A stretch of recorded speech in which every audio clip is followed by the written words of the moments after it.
to Marion, and fuel costs had gone up, so the fellow came in and said it may be a little more expensive.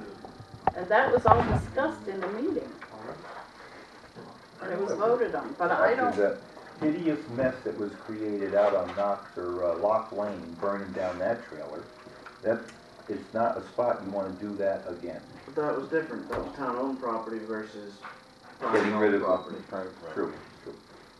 It Doesn't get out from under the burning issue. And it looks a lot better now than it did before. That's not the issue. It looks a No, lot better but it's now. illegal to burn, so they're not going to burn it, they're going to truck it away. It looks My like issue, the only issue I have is why is the town picking up a bill to get rid of, clean up private property? Right, shouldn't be. I agree. I don't believe... Because there was other issues with that. It could have been a legal cost to the town because of the fact that supposedly it was sold. The person that owned the property had sold it to somebody else, the other person. That's why we get two different people involved. So there was other circumstances that went with this. And we went through legal, We the spent town more. went, right. But how would that be? How would that be so without the? I mean, what deeds and paperwork did we have to show that? I mean, anything, or was that just Maybe two landowners? The second owner... There would be no deed because there was no land transfer. The person still owns the land. It was the trailer that was on it was Right. sold off. well, So what possession is is the 9/10 of the civil law. If we own the land, The bells are They ringing. produced a bill of makes no sale. difference. They produced a Possession bill is of 9/10 sale. of the law. We've already checked this out with legal, so you can say. Is that right? Well, yes. okay, well, So I'm there was glad. other circumstances that went with this. It's been a long process going through this. Okay. Okay. Are we ready to open open the assessors meeting? Strike's all around. No, just kidding. Okay, yeah. Thank you. Okay. Are you ready? I'm on, been on for a couple of minutes. Eddie? Yeah. Oh, That's good. oh, that's good. Thank you. That'll up the ratings. Are we on camp? Are we on? We're on. And I thought you were my bud. Have we got sound? Good evening. This is the 6th of December, and we are going to open with an assessors meeting. Jim Clark, our assessor. Okay. Got a few items tonight, so I'll go as fast as I possibly can. If you have any questions, please don't hesitate to ask them. We have 2012 abatements up for this evening. There's 14 of them. And I'll go down by account number. The first one, account 1053. This home was overassessed. It's actually a modular home, not stick-built, and I was asked to reassess it. And the abatement indicates that it was overassessed. The next one is account 472. This was a parcel that was split actually prior to April 1 of 2011. And you know, the 3 acres were sold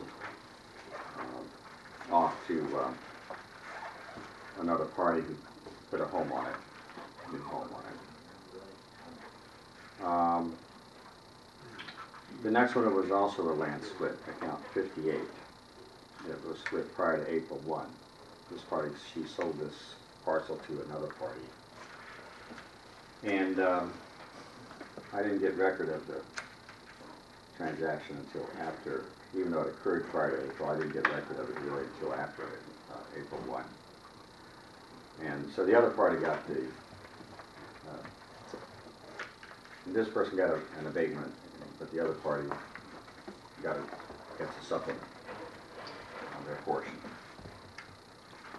Account 80, this parcel was sold to Maine Coast Heritage Trust prior to April 1 of 2012. The next one is a personal property account. Wherever you see PPE means personal property, number 230. $4.50. That's an abatement because the property was disposed of prior to April 1, 2012.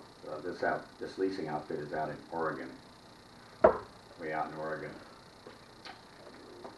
So wasn't much in the way of property. The next one is a tree growth parcel that was overassessed. It's quite a sizable abatement, but then again, I reassessed it and went in and I was doing an audit of this account, and I found some irregularities in the application.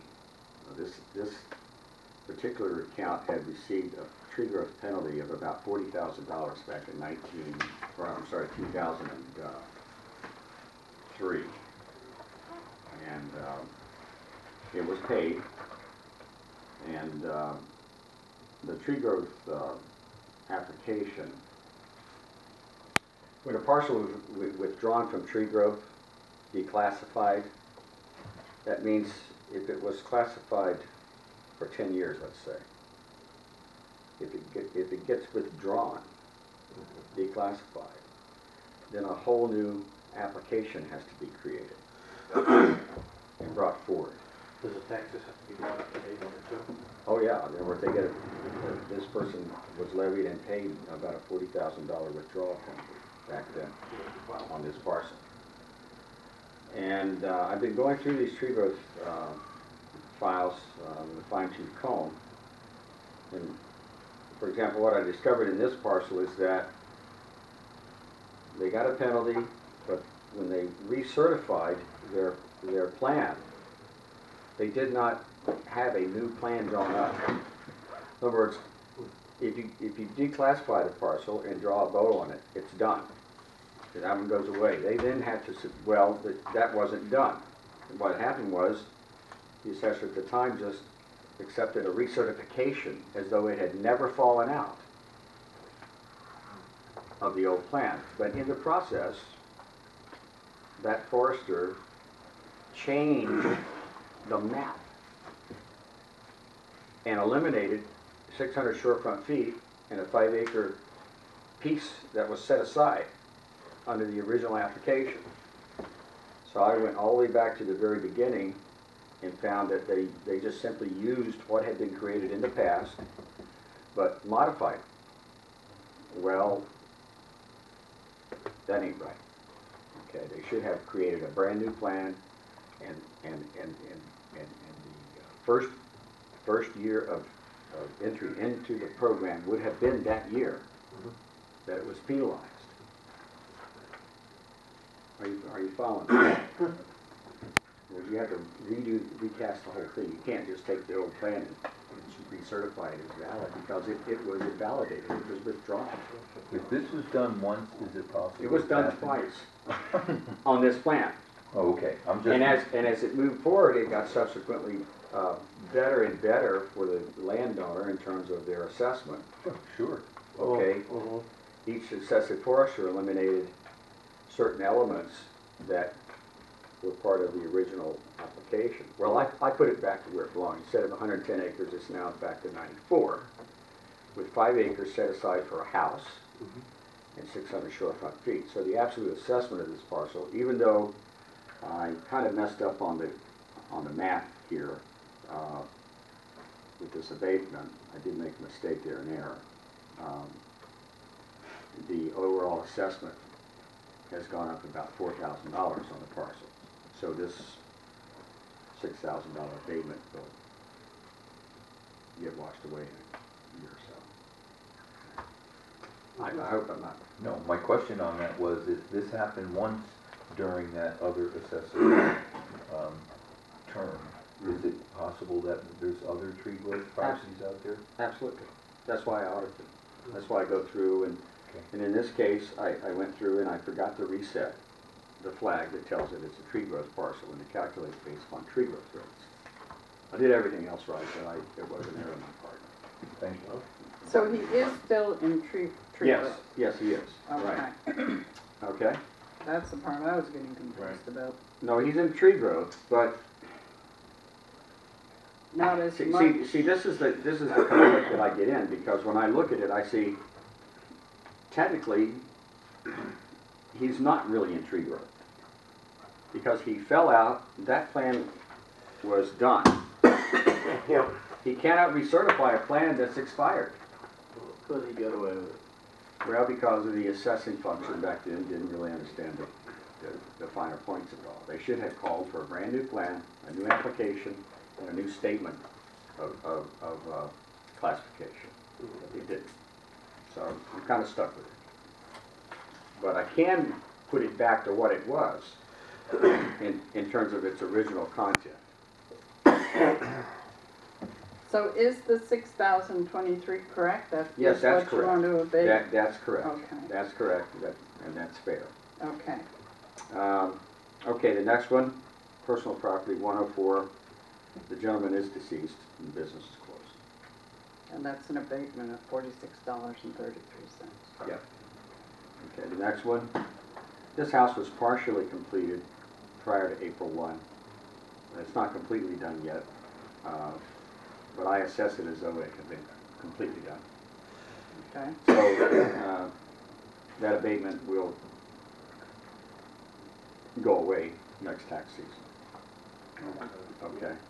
In other words, it'll go back to full value, Right, right, so, but for the time being, it was yeah, not done, so, yeah. not done. And that's $983.75. $9.75. Count 1899. This individual qualified for a homestead prior to April 1. 170-160. Okay. All right. The next one, 1983. They split off 3.5 acres to another party, to some children, and they did that prior to April 1. $54.60.